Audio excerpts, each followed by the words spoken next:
আসসালামাইকুম। বেচালার জীবনের কষ্টটা দেখেন।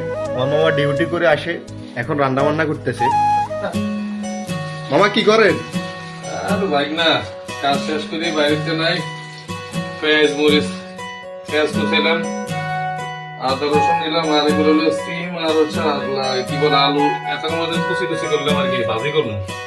মা ফুরাতে মহিলাকে মতো কুচি কুচি করলেন। যতদিন পর্যন্ত বটো না হয় ততদিন পর্যন্ত ঠিক আছে। বেডি মানুষ আরে আমাদের বেডি মানুষ হইছে। আর মামার বয়স জীবন চুল মুল বেগিন চলে কিছু করা লাগে, তুই তো বয়ে খাস আর তুই ঘুমাস।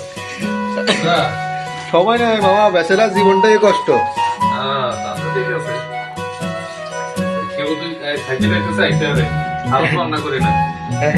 আচ্ছা বাকেটে রান্না করি আমরা, দেখুন কি অবস্থা। অবশ্যই এত কষ্ট করে ভাজি রান্না হ্যাঁ, একটু টেস্ট করে দেখতো কি অবস্থা। মেলা সময় লাগছে, দেশ গরম আছে।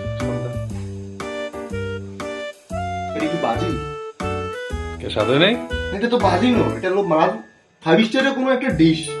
ধন্যবাদ, ঠিক আছে। আমি তো বেড়া টেনশনে ছিলাম। আমরা তো মানে আমি তো ভাবছি তো ঠিক আছে, আমি তো ভাবছি তো হইব না, ঠিক আছে। কেমনি কেমনি সব মশলা জিজ্ঞাসা করে বসাই দিছি।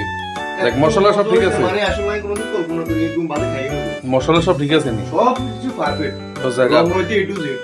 আলহামদুলিল্লাহ। তাহলে আমরা তো আমরা তো আসলে বউ দরকার নেই, আমরা হেঁটেলে তো এখন আমরা তো প্রতিদিন রান্না করা সম্ভব না, ঠিক আছে। এখন এটা দিয়ে তো কয়েকদিন কাটাই যান যাবো, এটা তো অবশ্যই। ঠিক আছে। তো